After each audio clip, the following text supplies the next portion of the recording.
What's up, guys? It's Sunday morning here in Austin, Texas. I'm warming up for a race today. I'm gonna take you guys through my race day, kind of warm up, a little routine, go through the race, and then I still have some more training after that. So in the race, get a lift in later. I'm gonna answer some of your guys' questions that you submitted along the way. Today's a 10K. I'd love to PR, but it's also just kind of a training race for me. It's pretty warm and humid, kind of rainy conditions out. So I'm trying not to put a lot of pressure on myself to do anything too crazy.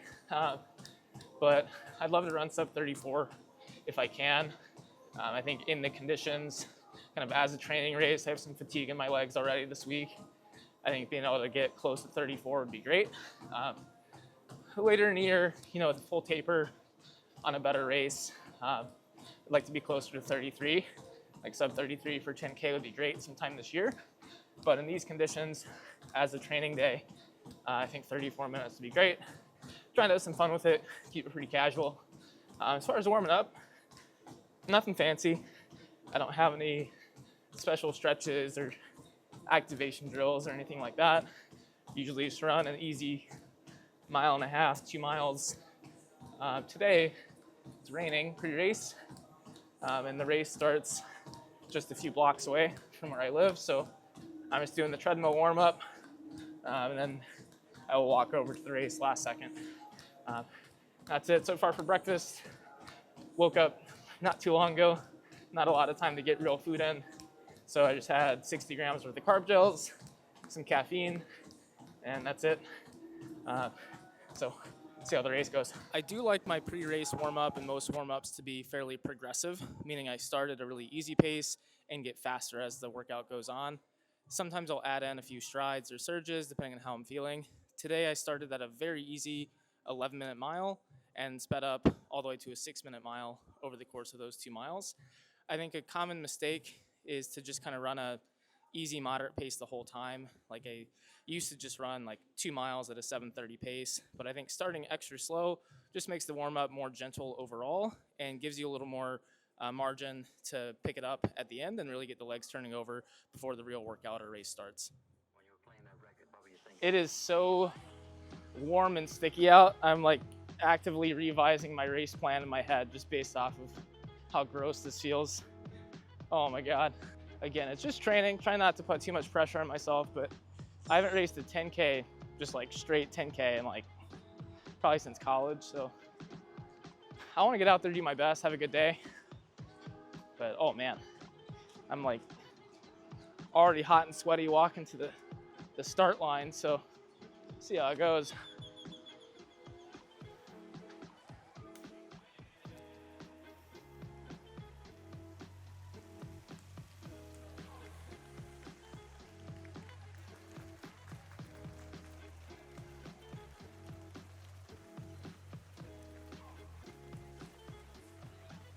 Keep on cheering on your favorite athlete. If you don't have a favorite athlete, make them all your favorite athlete.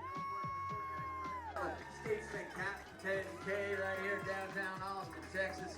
Giovanni Cruz and Andreas Watson getting it done. Well, that race was probably the worst 10K I've ever run. Super hilly, super humid. I was thinking about quitting, honestly. Like some of the hills, the heat, I was looking at my pace, way slower than I wanted. But I kept seeing people that were running in front of me just like look down at their watch and then just stop and like walk off the course. Like people were getting so frustrated, I think, at the conditions today. I think most of the top people were like 2 to 3 minutes off their PR, so I don't feel terrible about what happened. But got out there, realized how tough it was going to be going up the first hill a mile in. I was like, this is just a workout today. So just ran like a strong pace. It hurt, not gonna lie. It was tough. Came in at like 36:30, so well above what I wanted. But I feel good about the workout I got. And then looking at how everybody else fared today, I don't feel too bad. Progress isn't linear. You can't PR every day. Got the stimulus that I needed today. I'm gonna go get a couple cool down miles in, make it a 10, 11 mile day overall, and get back to training tomorrow. I was talking to a friend the other week about, when you have good results or bad results in competition, it doesn't really change what you do the next week. If I had set a PR today, if I had run 32 minutes today, I would have woken up tomorrow and gotten back to training. And then today, a couple minutes slower than I wanted to be, and same thing, wake up tomorrow and get back to training. So one foot in front of the other, and keep the train rolling. First thing we're going to talk about is plyometric progressions. Gotten a lot of questions for like a plyo guide. Eventually I'll make a whole plyo guide video, but for today, I'm just going to kind of talk you through how I approach it in my training. In general, I'm going to always start a session with lighter, kind of easier variations that are a little bit higher volume, and then work my way towards higher intensity variations.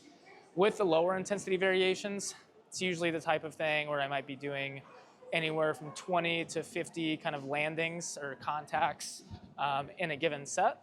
And then as I work towards the higher intensity stuff, that's going to be more like 5 rep max type of stuff where I'm doing 3, 5, 6 really hard reps, and that's it.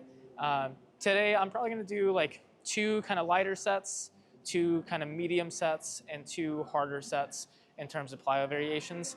That's 6 total sets. I know it sounds like a lot, but once you get into a flow, it kind of goes pretty quickly.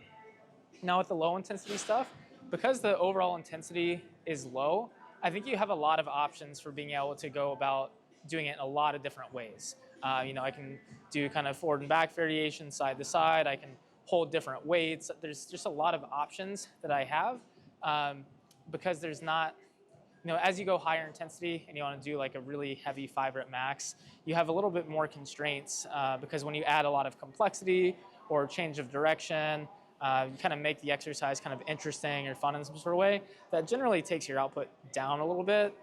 So when we get towards those like really max effort plyo landings, I find there's less options to pull from. So you have kind of this wide base where there's a million different things we could do on the low intensity side. And then as that intensity builds, our options kind of narrow. We start working towards like single leg bounds, max effort jumps for distance or for height, and things like that where there's kind of less options to pull from. So starting with the low intensity stuff, I like to have a little bit more fun, kind of mix it up a little bit more. I might do something different, every session or get a little bit creative. And then I work towards things that are a little bit higher intensity and a little bit more consistent. First set today, I'm going to do an alternating pogo jump. And I'm going for higher reps on this one. I'm going to do a total of like 50 reps, low intensity, and then we're going to build as I go.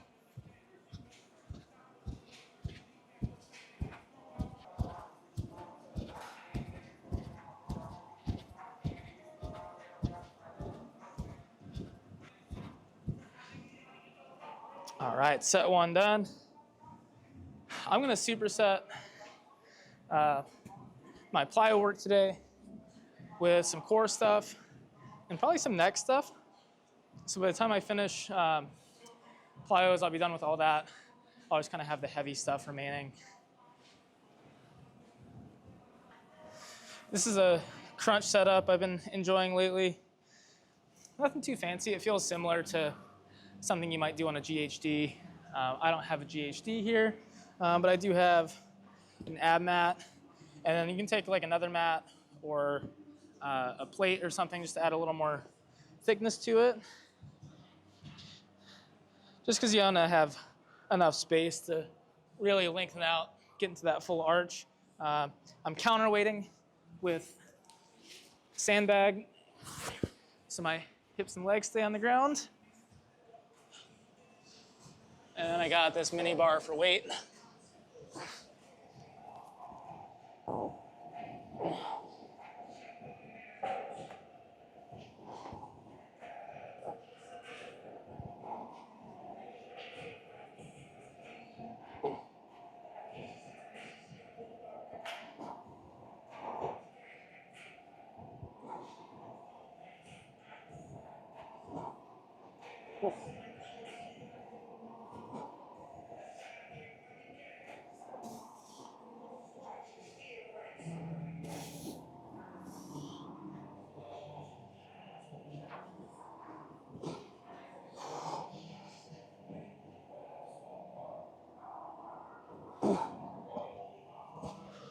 All right.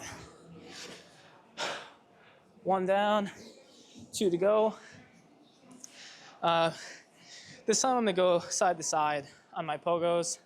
Again, kind of a random decision, but like I said, with the low intensity stuff, I think you have plenty of options to play with. I'm gonna try to make this a little bit harder, do like 30 contacts, kind of moderate intensity with a little side to side hop.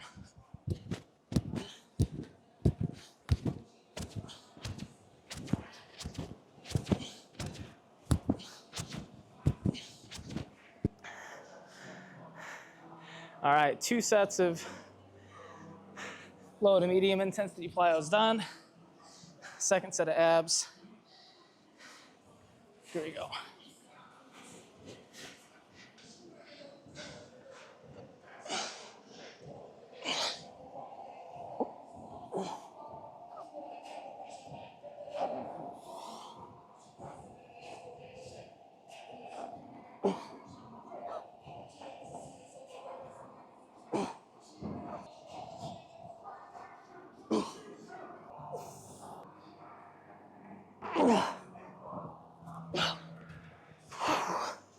All right, abs are done.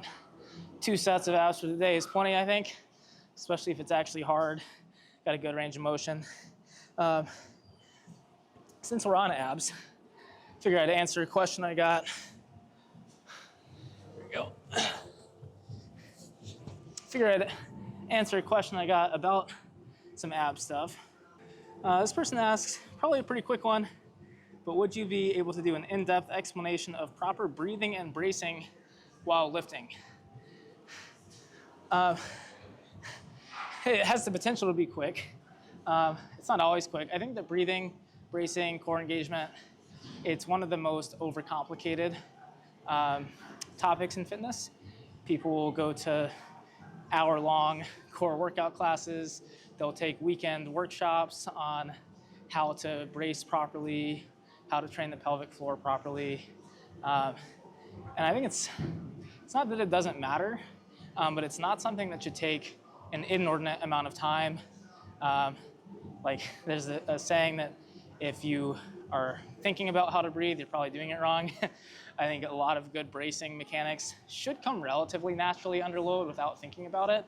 And a lot of times I spend more time kind of trying to coach and cue people out of weird things they've been taught and think they need to do that they actually don't need to do. I spend more time doing that than actually teaching people what they are actually supposed to do. But if I had to teach someone to brace properly, in less than a minute, I would tell them 3 main things. The first part is going to be just take a big breath in and then fully exhale. And when you think you've gotten all the air out of your lungs, keep exhaling until there's absolutely nothing left.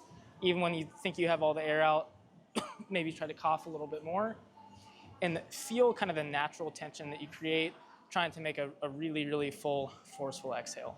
That's a lot of the type of tension that we want to create, but we want to learn to not have to rely on a literal exhale. We want to be able to create that same sort of tension or kind of drawing in, ribs getting pulled down to the hips. We want that while still being able to breathe a little bit. So step 2 is forceful exhale, find that core tension, but then maintain that same feel that you have from the forceful exhale.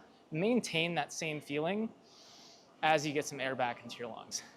If you're able to maintain the sort of ab tension you feel from a forceful exhale, even as you get some air back in, you're halfway there. The second part is creating tension kind of in the pelvic floor through like a sort of Kegel or trying to squeeze your butthole shut, as silly as it sounds. But imagine you are in midstream, mid-poop, whatever, and you got to cut it off, tighten things up, squeeze all that stuff, and then repeat what I just told you. So squeeze, do a Kegel, try to hold your pee in, forceful exhale, feel that tension, maintain all of that tension as you get that exhale back in. Once you have those 2 things, it comes down to like upper body, keeping your lats engaged, and that's going to vary a little bit exercise to exercise. But that's really it. Just try to maintain that sort of tension as you go through your heavy lifts. All right, part 2 of the plyos, we're getting into more moderate intensity stuff. This is the kind of stuff where I might do 10-ish, maybe 15 reps in a set. We still have a lot of options here in terms of what we do. Today, I'm going to be working on some depth jumps. So I'm going to be jumping off of the box, hitting the ground, and then jumping for height or from distance from there. You can take these up, to a very high height, even add weight and make them something very high intensity, like 3 to 5 reps, or you can take them from more moderate height, moderate intensity, and do more volume. That's what I'm doing today. I'm gonna do 2 sets of about 10 reps in a kind of pretty quick circuit.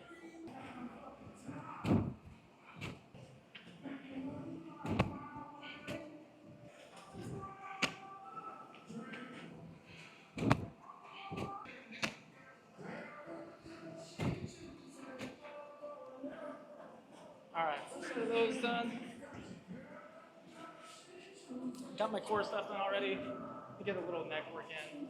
I usually do this variation of neck extension on a wall, but there's not a lot of good wall space open today. Just gonna try a floor variation, see how it goes.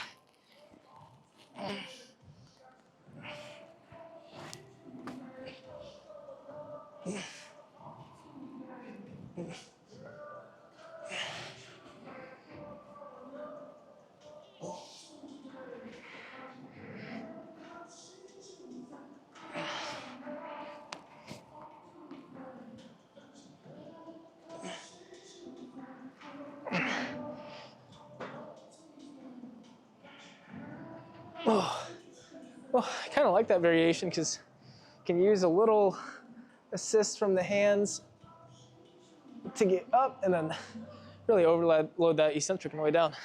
It's tough. All right, one of those done. Sticking with that same variation of the depth jumps, just gonna try a little bit harder. Gonna take that height up a little bit. And this time I'm gonna include a jump up onto the box. So 10 more of these, just a little bit tougher. Again, this is not nearly as high as you can go with a depth jump. This is more in that moderate intensity category.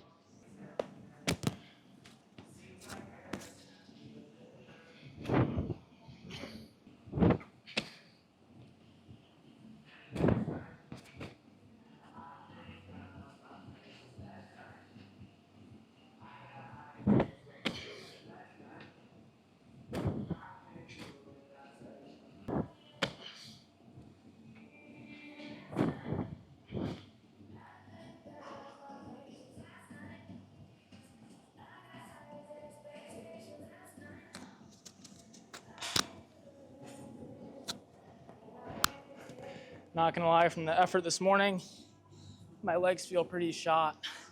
Not very springy. Feel a little tightness in the knees on some of those, but not too bad. Just gonna keep going. All right, one more set of neck extension.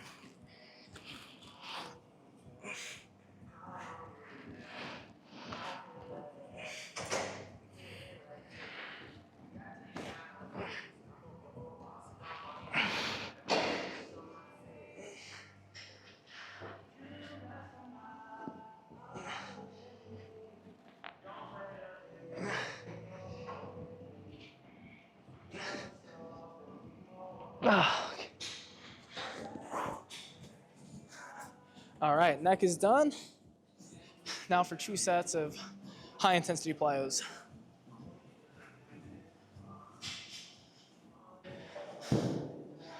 All right, getting into high intensity stuff, I think there's less total options.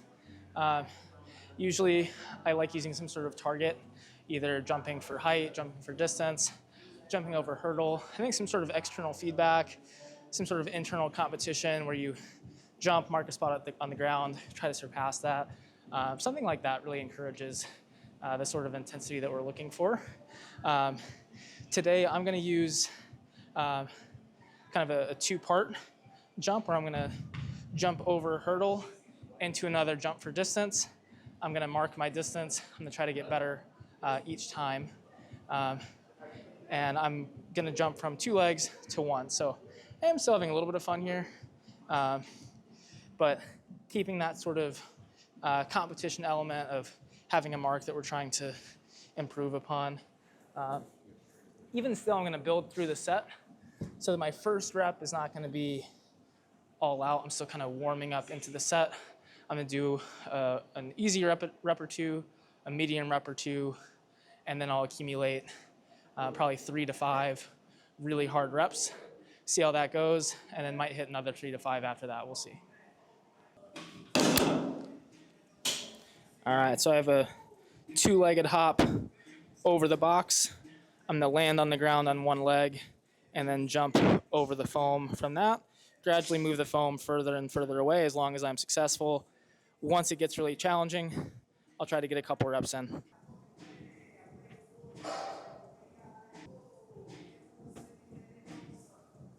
So already just in that first rep, I can tell right leg landing felt fine, can definitely go up in distance. Left side, little tenderness in my left ankle, causes a little bit of hesitation. I'm gonna try a few more easy reps and see if I can just kind of build some more confidence on that left side landing before I take the distance out a little more.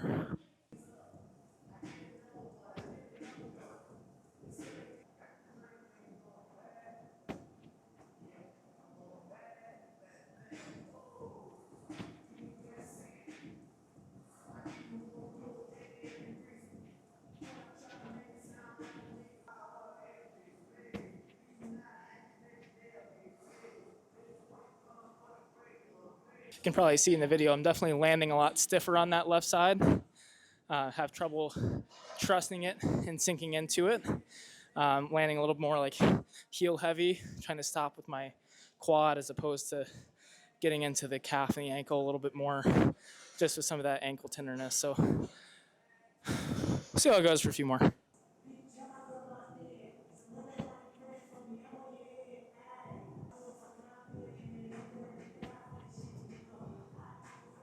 All right, we probably found the limit of what my left ankle will tolerate on the jumps today.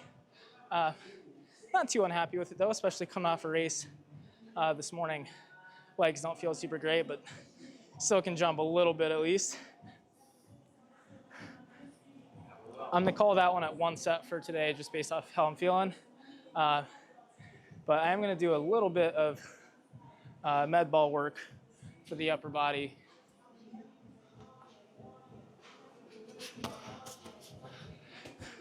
Nothing too crazy.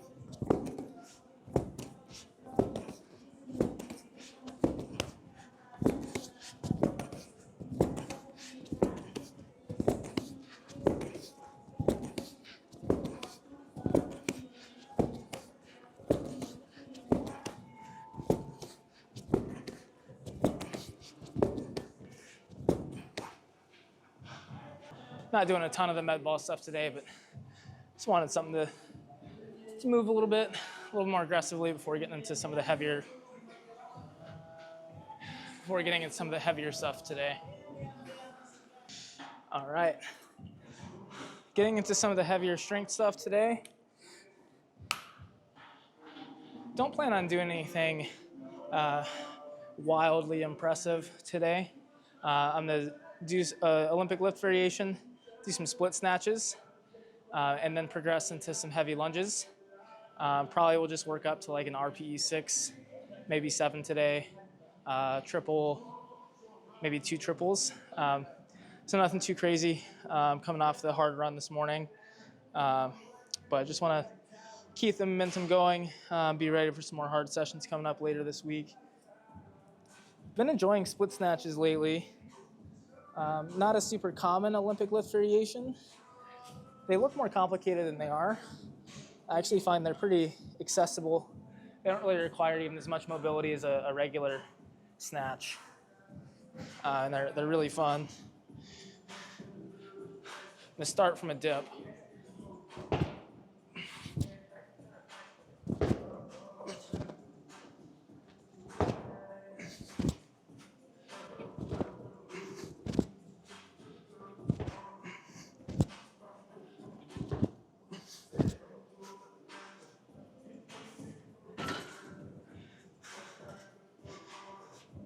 They're kind of fun as a way to warm up for some heavier single leg stuff.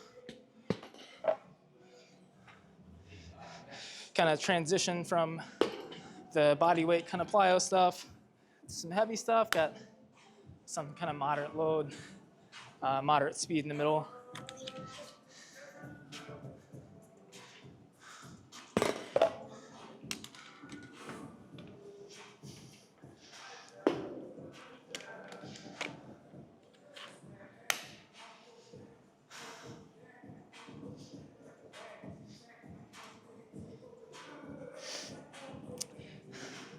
something I think some people get kind of backwards with kind of training through some fatigue, or maybe you come in to lift and you're a little tired from a run. How do you modify in the fly?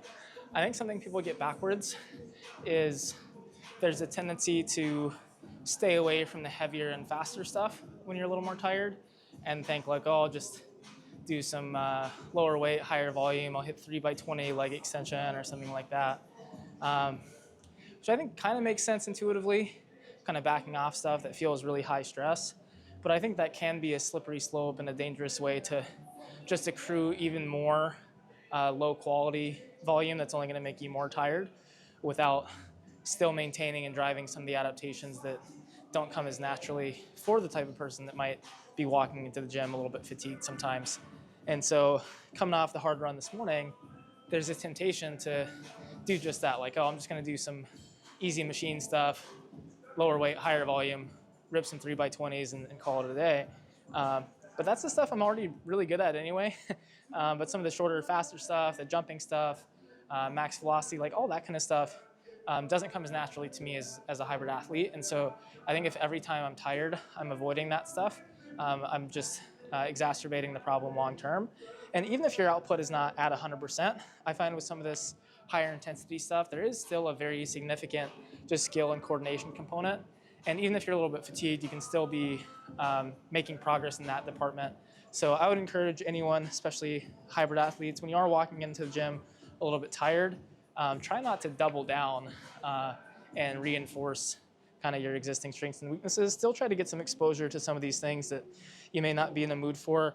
You can always cut the volume down or just temper your expectations a little bit.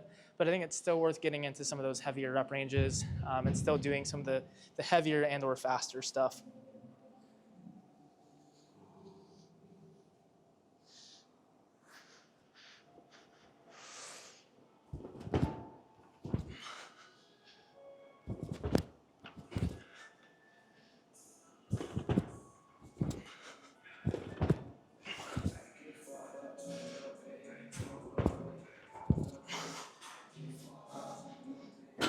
All right, let's check in on a question we got from the audience. I've gotten a few variations of this question lately. Cameron asks, notice you do some gym training in vivo barefoots. What are your thoughts on barefoot style running and training? Resources like Born to Run preach all the benefits, but it's hard on the calves and others say it'll cause injuries. I think, I view footwear similarly to things like straps or knee sleeves or belts in the gym. And that I wouldn't say that any sort of tool like that is inherently beneficial or harmful or cheating or not cheating. They're all just tools that modify the stimulus a little bit. So, with straps, for example, you may not be developing grip strength as much, but you can pull more, train your back more, carry more weight, and train other things harder. Similarly, with a belt, some people think that it's reducing core engagement, but some studies show that it's as much or even more because it gives you feedback and something to kind of brace against, and then we'll be able to lift heavier. I view footwear very similarly in that, all else being equal, is deadlifting 4 plates harder with or without straps? Well, it's harder without straps, but if you add straps, you'll probably be able to do more, accumulate more quality work. Similarly with barefoot shoes, is it harder to run 3 miles in barefoot shoes than modern carbon-plated performance footwear? Yes, it's harder, but when you actually get into an actual training program, what's going to allow you to accumulate more volume at higher speeds, train more consistently, etc. That's not necessarily the option that feels harder in that moment. Are there circumstances where doing the harder thing might be good? Potentially. Especially if you are super, super time limited, you're trying to hit a lot of things at once, cause a lot of fatigue as quickly as possible. Just go out and run a mile in barefoot shoes or something, get kind of beat up. That's probably fine. But if you're undergoing a serious training program, I'd say use all the tools that are going to help you lift the most weight and accrue the most volume. So use your straps, use your belt if you like it, use the carbon shoes if you like them. It's kind of a matter of how much you can afford it.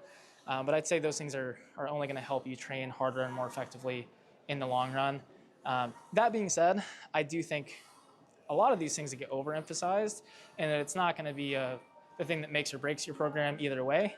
If you're thinking, oh, I've really been shooting myself in the foot and holding back my gains because I'm not doing this or I haven't bought this, that's not the case. We're talking a few percentage points at the margin.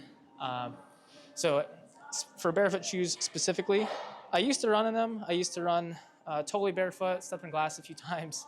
But I noticed that the more I started wearing nicer footwear, I was able to run more miles. And that's kind of what I prefer to focus my energy on.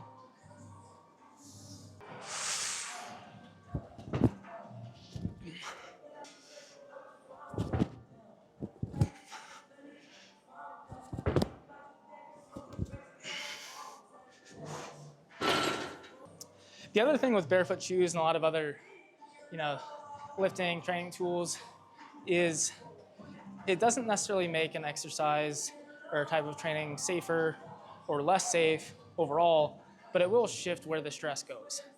And so in terms of like injury risk with something like barefoot running, I don't think that we can say things like this sort of footwear causes X injury or prevents X injury, but we can say when you run in barefoot shoes, you're going to be relying a little bit more on lower leg dominant kind of propulsion strategies.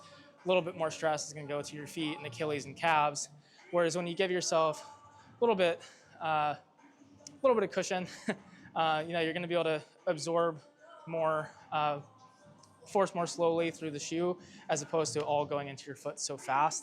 And so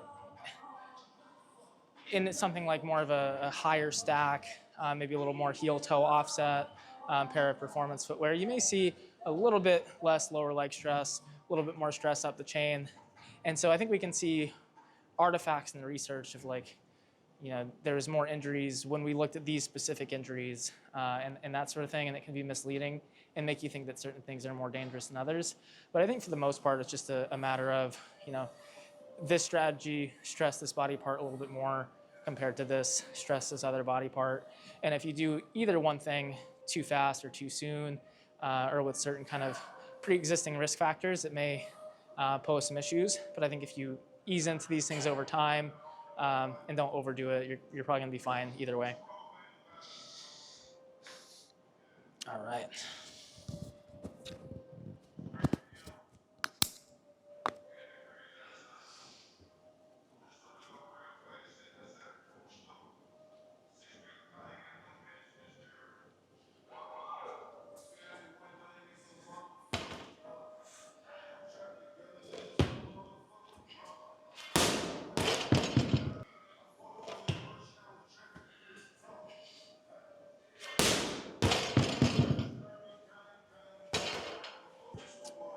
Feeling a little bit of that left ankle tenderness I mentioned during the jumps on the catch on that split snatch. Probably just a little fatigue from the race. So I'm going to call those a little bit early. Just not push the ankle too hard today. We're going to move on to some of the heavier stuff.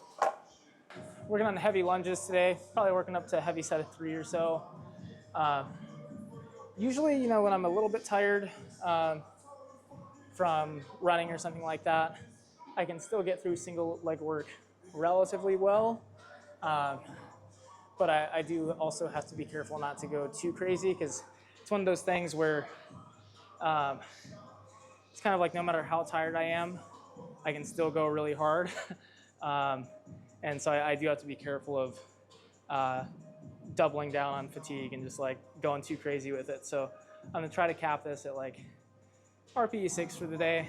I'm gonna be able to bounce back and get back to hard training pretty early next week. So just trying to stay self-accountable to lower volume, kind of moderate intensity on this one today. All right, let's see what else we got for questions today. So I have two similar questions. This person asks, how should resistance training be scaled in the taper and peak phases of marathon prep? And this person asks, when mileage peaks in a race block, I usually drop lifting or dial back. I want to make sure I'm maintaining at least minimum effective dose to maintain or even build strength? Have you found a general guideline for sets and reps, target RPE, etc.? So both these questions are getting at this idea of kind of minimum effective dose and how you would scale back or modify lifting when you're really trying to prioritize running, whether that's tapering into a race or just in that kind of high mileage, most demanding training phase before a big event. And it kind of mirrors what I'm doing today, but the opposite of I'm coming off a big run this morning, kind of tired, so trying to figure out how I can still balance training, more minimum effective dose approach. In terms of general guidelines for sets, frequency, intensity, that kind of thing, I think one of the more common mistakes that runners make is or hybrid athletes make, is they either drop the strength completely, so then they start losing fitness that they have to regain later, which then demands more training later, catching up for lost time, etc. So I don't recommend stopping completely. And then the other mistake is they drop frequency, but then they still go too hard when they are in the gym because they're not good at just kind of getting in, delivering a minimum effective dose stimulus and getting out. There's this idea of kind of chasing fatigue. They come into the gym, they do a big leg day, then they're tired and they're like, oh, this is why I don't lift close to races, or this is why I don't lift during high mileage blocks. But I think more people should embrace get in, train hard for 15, 20 minutes, get out, so that you're ready to do it again, in 2 days or 3 days, that you can still kind of maintain that frequency. I think you'll be less sore and notice less interference if you're still training relatively often versus still doing a lot, training hard when you do train, but then scaling back. I think that's a recipe for kind of getting really sore and fatigued, and then waiting too long, you start to detrain a little bit, and then you repeat that cycle of getting really sore and really fatigued again.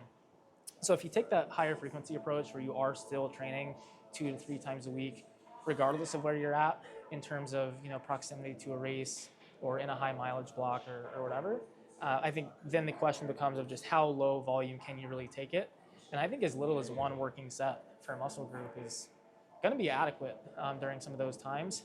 We have studies on advanced lifters who are able to build strength on 1 working set per muscle group 3 times a week. So if that's sufficient for advanced lifters to gain strength, I think it's certainly enough for a hybrid athlete to maintain, if not continue to build a little bit of strength as well. So that tends to be what I default to during some of those taper periods or something like that, is just 1 good set, that's it, move on to the next exercise, have a couple exercises in the day and move on. I think if you have dropped back to that level, you can lift all the way up to 3-4 days out from an event, and then just give yourself 3 or 4 days without lifting for that fatigue to totally taper off. Whereas if you're trying to train really hard, you're doing 10, 20 sets a week per muscle group, you might need to start scaling back on that well in advance, like weeks out. And then you might even feel like you need 1 or 2 or 3 weeks of no lifting to feel good by race day. But if you've gradually tapered off to that minimum effective dose for several weeks leading into a race, I think you can still lift, to start the week. You can get a leg day in on Monday where you hit 1 working set of something for posterior chain, 1 working set of something for quads, 1 working set of calves, and go home. And I think that makes it pretty easy because you can realistically do that very quick. 10, 15 minutes, you're in, you're out, you're on with your day.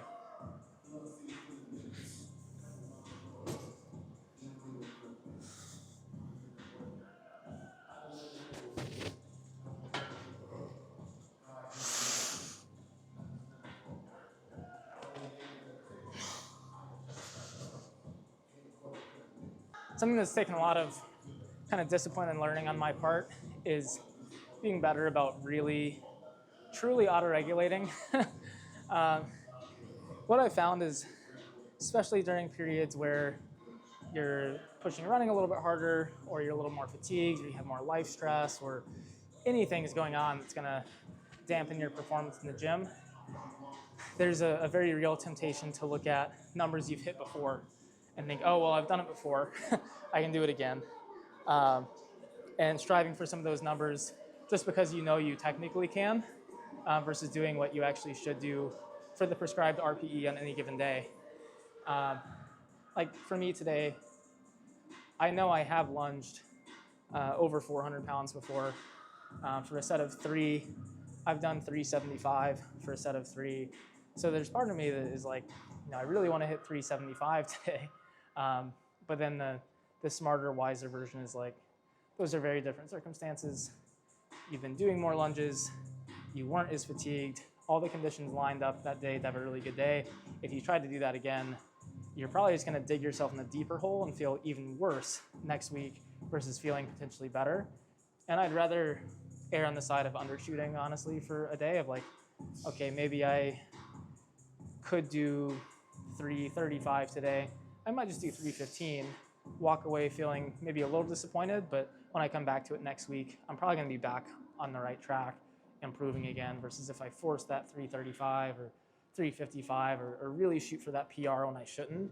I'm just kind of delaying the punishment or having to pay off that debt in a way. And I might be able to keep that up for a week or two, and then the bill comes due and it feels really, really bad. And you need a whole deload period, or it takes you several weeks to get back on track. But I think if you're just more honest with auto-regulating and listening to your body day to day, like, no, it's just not in there today and that's okay. I think it's usually more of a short-term dip. But if you put it off or you're stubborn, you can kind of get away with it for a session or two, and then it just gets exponentially worse.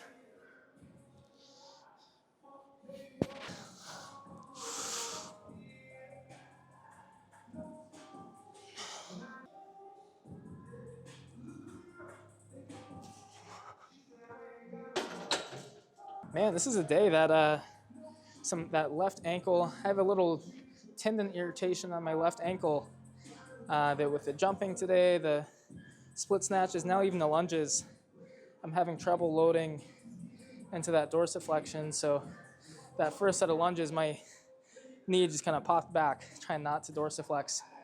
Felt really bad. But yeah, it happens sometimes. Ankles kind of holding me back today.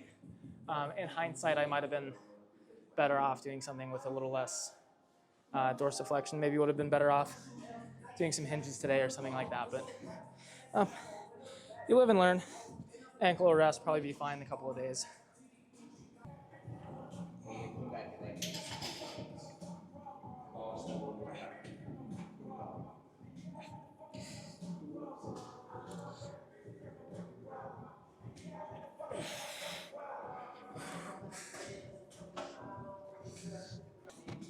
Whew.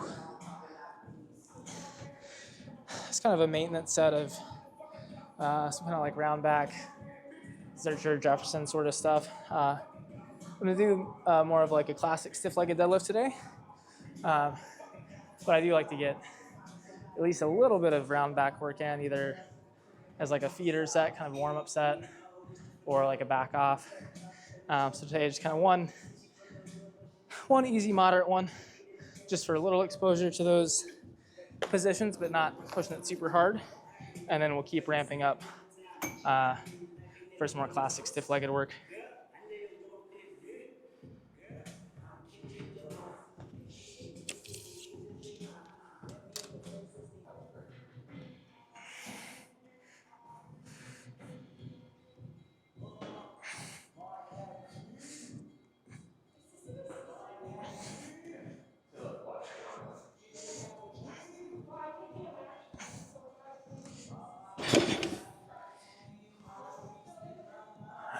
This person asks, what should be trained in the gym to help prevent running injuries?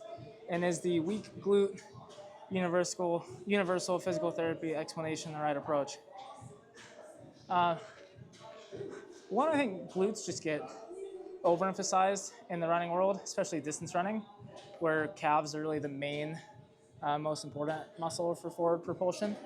Glute activation during like marathon type pace, even 5K pace running, it's relatively low. It's not that it's unimportant, glutes, glute med, adductors, like all those muscles are important for hip stability, keeping hips where you want them to be in terms of a strong position.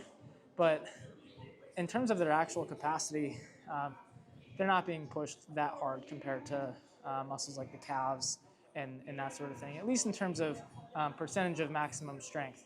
That doesn't mean they can't get injured. You do see like hamstring tendinopathies, glute tendinopathies, and that kind of thing, just from overall volume and repetition. But in general, can we say that that's because there's a strength deficit I don't think so, especially looking through more of a hybrid lens.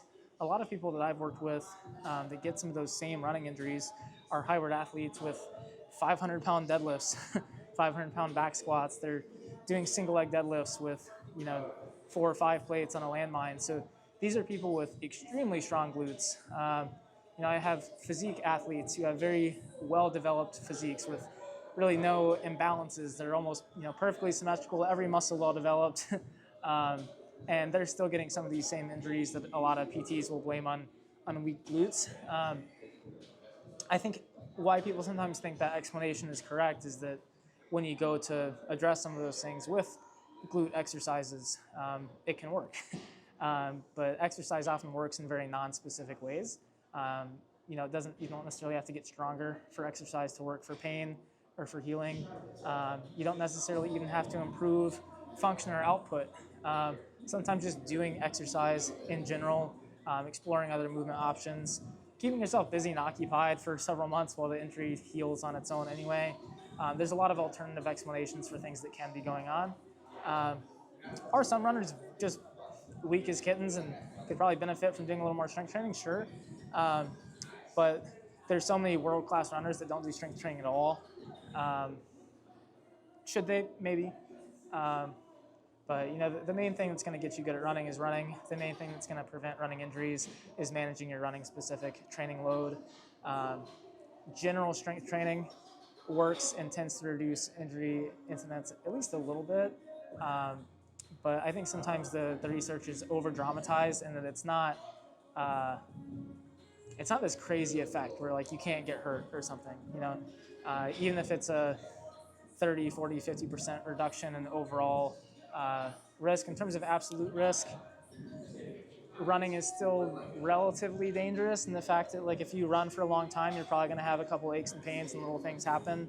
If you strength train, maybe a little bit less frequently or a little bit less severe. But I think by far the biggest thing is going to be not running too much. And sometimes just spending more time in the gym lifting becomes the reason that you're not running as much. And then that becomes the reason why you're not getting as hurt. It's because you're just literally spending your time doing more things besides just running, which may or may not actually get you to the actual goal that you have, which is running faster. So I'm a big advocate for strength training, big advocate of strength training for runners, but I don't think it's anything super revolutionary. I think if anything, runners would be better off prioritizing more like plyometrics, maybe a little bit of sprint work, things like that, and then just getting exposure to more varied movement patterns in all sorts of different ways. But I don't think a runner, improving their deadlift from 1.5 to 2 times their body weight is going to do much in terms of their 5K or marathon performance, unfortunately.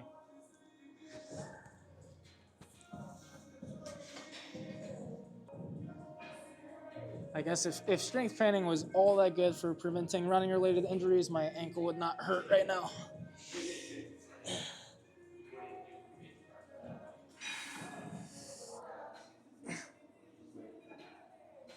All right, I got some close grip pin press for today.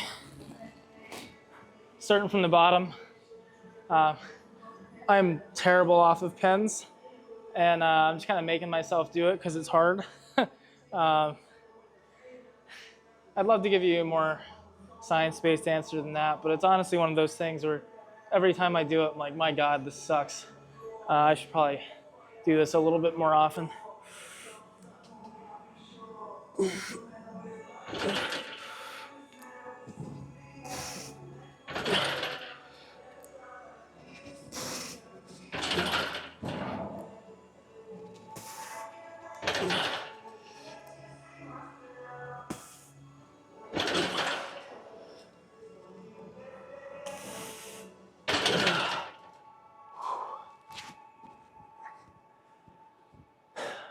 All right, let's move on to the next question here. Well, this is an interesting one. This person says, Alec, I'm genuinely curious, if you don't mind me asking, do you experience relative energy deficiency syndrome, REDS, or low libido, being this lean and doing so much running volume? I experienced REDS during the summer when I was lower body fat, running 80-mile weeks. I'm curious to hear your take on this, as I think a lot of influencer hybrid athletes struggle with REDS and low or no libido, but don't talk about it, since being lean and shredded is part of the whole hybrid thing. I would definitely agree that people don't talk about that kind of stuff enough. There's sort of a taboo around libido, especially. Like, most people aren't talking about their sex drive or their morning wood on their Instagram page for obvious reasons. But it is, I think, one of the earliest indicators of potential low energy availability or overtraining, other potential issues that can come up. But it generally shows up a little bit earlier than like really bad performance decrements. So I would encourage people to, take an honest appraisal of where you're at, where you would like to be. Are you experiencing some of those things? If you're a guy, morning erections a little bit less often, that's a telltale sign of potential overtraining or low energy availability, as is low or no libido.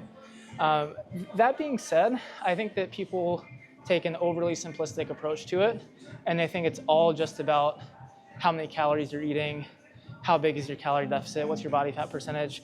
They are overly reductionist and try to pin it on these very specific numbers. And they say things like, you can't be in a calorie deficit more than 500, or you can't get below 8% body fat, or you can't run more than X number of weeks. And they think that there's these specific numbers that are problematic. But I don't think we really have good data to support like hard cutoffs or anything like that. I think we have to view it a little bit more holistically. To give a more specific example with calorie deficits, I don't think there's any reason that we should think all calorie deficits are created equal in terms of REDS or low energy availability. I think if you're someone that has high calorie flux, good metabolic flexibility, so say you're burning 4,000 calories in a day, but only eating 3,500, you're in a 500 calorie deficit.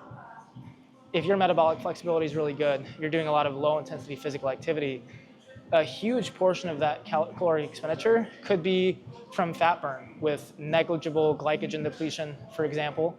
And so for that person who's still eating 3,500 calories, whose deficit was primarily achieved via fat metabolism, they're still getting a ton of protein and micronutrients from that 3,500 calories. How stressful is that 500 calorie deficit on the body compared to someone who is only burning 1,500 calories in a day? They're just laying in bed the entire day. And then they're still in a 500 calorie deficit on top of that, eating next to no protein. Their metabolic flexibility is terrible. Every time they go to do some sort of activity, they're depleting glycogen on top of that deficit.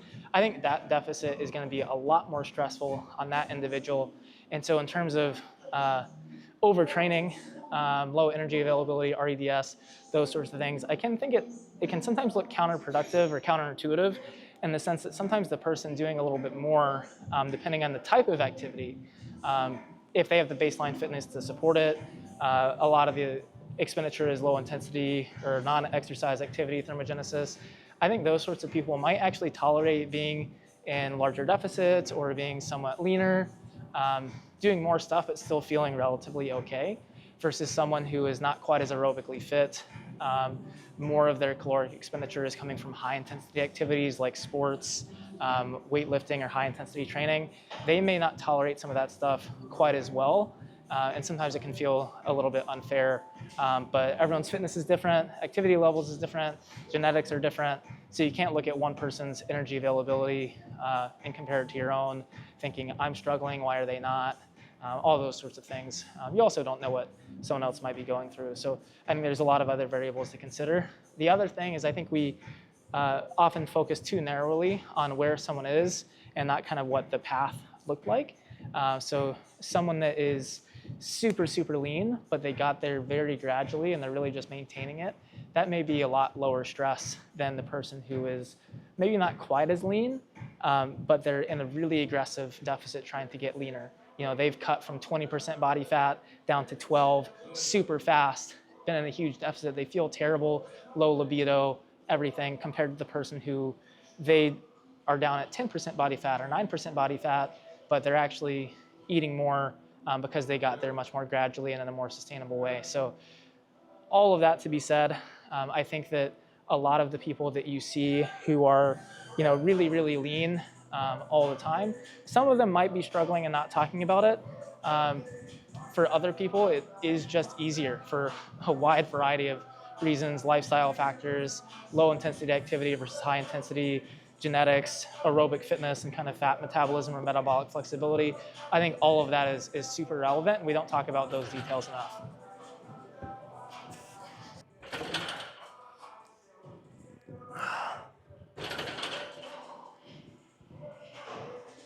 All right, we can go up a little bit.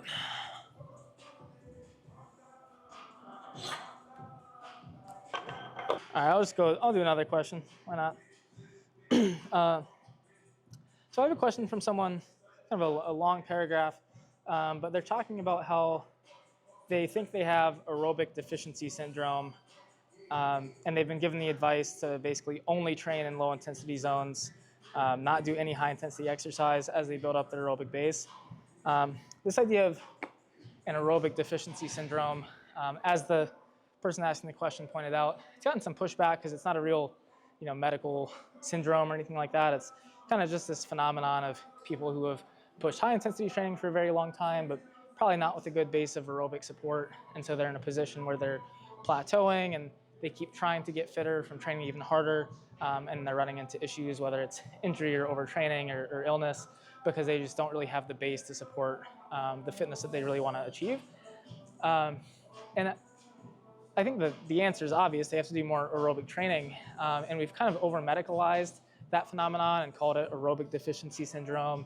And people advise these very kind of extreme protocols of cut all the high intensity out and just walk or just do really low intensity training for 6 months. And you see some crazy stories from like Dr. Phil Maffetone, for example, famous for developing the MAF method. He worked with some athletes that had this aerobic deficiency syndrome that he transformed into world champions with his method, kind of going back to just basic low intensity work. But I don't think there's really any reason that it would have to be a cold turkey kind of thing. I think if you've gone through all of the work of getting like really insane, like sick high intensity fitness, there's no reason why you shouldn't at least dose enough to maintain what you've worked so hard to build. Certainly shift your emphasis, certainly increase your volume, work more on low intensity aerobic work. But I would maintain at least touches of speed to maintain what you've worked for. You don't want to allow those sorts of qualities to detrain and then you have to rebuild them later and it can be very frustrating. It may take a little bit longer. If you do cut all high intensity out, sure, you're going to be able to accrue a little more volume a little bit more quickly just with more recovery resources. But then you are going to be in a position where after that long aerobic build, there's going to be a phase of reintroducing high intensity again. And eventually it's going to have to come back into the program anyway. So I think if you just reduce it down to maintenance volume, increase your aerobic work, be patient, it's going to be fine. And I don't think it's really any different than training anyone else. What are your strengths? What are your weaknesses? Periodizing from general to specific, adjusting the lengths of those blocks based on how much work you need in each, and so on and so forth. I think it's really just good training in general. And if you are aerobically deficient, you might just have to adjust your training intensity distribution for a long time. But I don't think it ever really reaches a point where you have to treat it like a medical syndrome and back off of high intensity work completely. I would say that goes for people that are worried about their stress response or hormonal response to high intensity training as well. You never have to remove it completely, just adjust the distribution so that you're developing your weaknesses more. But if you have a strength, don't let it go to waste.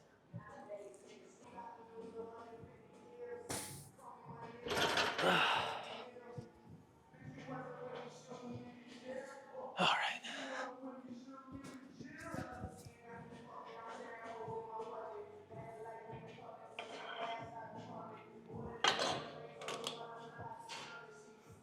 All right, another long question.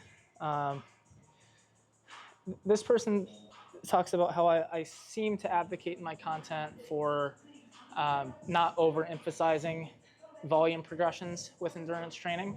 That volume is important, but that I like extracting as much adaptation as possible from a given volume before progressing it further. his question is, does this not approach with conventional endurance training philosophy where long-term performance improvements come mostly from gradual increases in training volume, since relying more heavily on intensity can be harder to sustain. So he's kind of asking how I reconcile those two ideas and if he has a good understanding of what my approach really is. And it kind of goes without saying, like there's a happy medium somewhere between focusing all on low intensity progression and focusing all on high intensity. And obviously there's caveats like personal preference and the best program is the one you're going to stick with and things like that. There's outliers that seem to respond really well to different extremes, but I would say, all else being equal, kind of for the average athlete, how would I answer this question? One, I don't like chasing volume just for volume's sake or at the expense of training quality. I do think that volume progressions are important, and I don't think that you necessarily have to completely maximize your mileage or your high intensity workouts before you can add volume. But I don't like adding volume at the expense or to the detriment of your high intensity work. And I think if people get too greedy with volume progressions, they end up having to really suppress and kind of push down some of their capacity at other things, rather than allowing kind of your ability at a wide range of intensities to all kind of level up together. So you get better at volume and low intensity. You do a little speed development so that is kind of rising, and you just raise the floor and build what some people call a multifaceted base. So you never want to totally neglect certain qualities and get really, really good at one thing. Otherwise, eventually you're going to have to come back and bring those qualities up anyway. So you're kind of shooting yourself in the foot. And what I have seen a lot is people look at certain athletes that are excelling and they're like, oh, so-and-so is running 80 miles a week, or oh, Truett Haynes is doing 100-mile weeks now, and they're like, I want to do that. And I think if you get greedy too soon, you're like, I'm just going to go from 0 to 100, or I'm going to go from 50 miles to 100 miles a week because that's what he's doing. I think a lot of times you can get away with it and people are able to do it without getting hurt, but sometimes those really dramatic jumps involve having to really sacrifice a lot of other things, and it ends up not being worth kind of the trade-off in the long run, because then you end up having to spend so much time later on building those things up anyway. And I don't think that those huge jumps are necessarily going to build fitness any faster than a more moderate one. I would say that similarly to strength training, in that there is probably a maximum amount of muscle protein synthesis that you're going to be able to stimulate no matter how much training volume you do or how heavy you lift. And once you've kind of saturated the response, you don't necessarily need to push yourself harder or do a ton more volume. You can save those load progressions for later on once you've adapted from the previous one. So in that sense, I like the idea of saving something for the future. Give yourself a longer runway. If you can improve by doing 60 miles a week now, why do 100? If you can just soak up those improvements at 60, then you have that longer runway where you can still get a stimulus from going to 70, and then you can still get a stimulus from going to 80. I think those progressions are still very important. You still want to pursue volume progression long term. You just never want to rush it so much that you're making bigger jumps than necessary, or that you're sacrificing some of those other qualities along the way. I know it's a tricky response because it's just kind of describing this wide gray area in the middle of two extremes, and there's a lot of individual factors to account for there. But I'd say that if I had to sum up, I would just emphasize that idea of developing a multifaceted base where you're at least bringing some qualities up, skill, speed, and so on. You're bringing those qualities up along with volume rather than just really stomping them down to put all your eggs in one basket.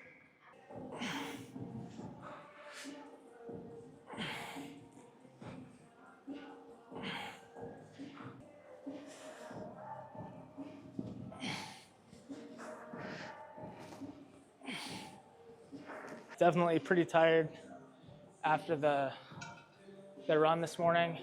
I thought about not lifting at all this afternoon and just kind of putting it off for tomorrow or something like that, but I really want tomorrow to just be a very generous recovery day. So tomorrow is going to be a very slow, easy kind of recovery run type of thing, and then just relaxing. And so I still wanted to kind of consolidate stressors a little bit. even if it's not my best performance. Just wanted to get the lift done kind of on a day that was already hard, so tomorrow can just really, really be chill and relaxing, and then get back into hard training again on Tuesday. I think, if I had put this off and like, oh, I'm gonna lift Monday, then, Monday would have been kind of hard, and then by Tuesday I would have been ready to, run again, and it would have been a bunch of hard things in a row. So even when I am, pretty wiped, I do still like trying to stick to some sort of consolidation of stressors approach, or that like high-low approach where, just make a hard day hard. You're already going to be tired, so just go for it, and then get to really chill and relax. Tomorrow maybe go for a little easy run, head to the pool or something like that, get outside a little bit, something like that. So I'll enjoy not being in the gym tomorrow. And on a high note, I'm gonna do a quick set of bis and tris in the cable and then get out of here. Some days are about hitting PRs and having a good time. Other days are just kind of maintain what you got so you can live to fight another day. I'll be back in the gym on Tuesday or Wednesday this week, hopefully going pretty hard again. But today it just felt good to do something, and I'll probably feel better later in the week because I did this one.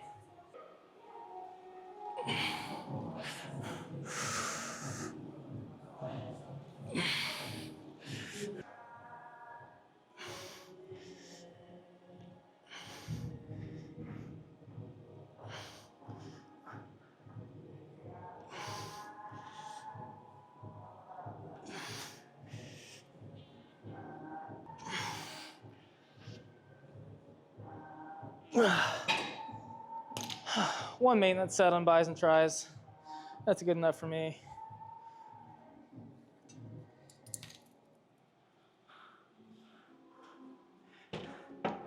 I did do some of those split snatches, but it's only one set, so I'm gonna get a little maintenance set of a side delt. That's that.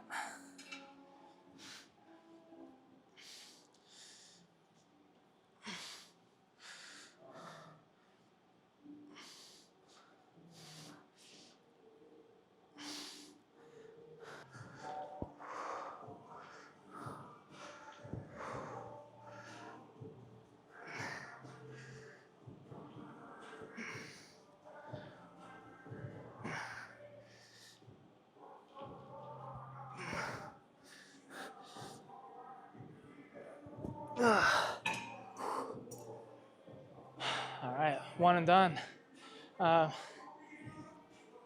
Probably 80% of my sessions are pretty good, pretty moderate volume, I'd say. 2, 3 working sets of a couple different exercises, usually 2 or 3 working sets on most accessory things too. But then another 20% of my sessions are more like this, where I might just pick one exercise to get in those like 2, 3, maybe even 4 working sets. But then I'll get to some of the secondary or tertiary lifts for the day and just hit one and done, kind of maintenance, so the sessions don't keep dragging on. This was one of those days. Probably didn't really progress anything today, but at least maintained. I'll be back next week, hopefully for a good workout. Thanks for watching, guys. If you have questions for my next video, you can drop them in the comments below for this one. I'll get to them for the next Q&A video. And if you're interested in my workout programs, Sex and Zombies free trial in the description as well. See you next time.